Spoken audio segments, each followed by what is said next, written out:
simpleng napasukan sa'yo magpapapansin umabot sa halitan ng mga mensahe nakikinig kumusta ka? Hello, magandang umaga.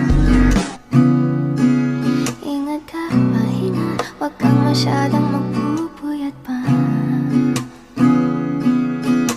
Naramdaman ang puso na dahan-dahan akong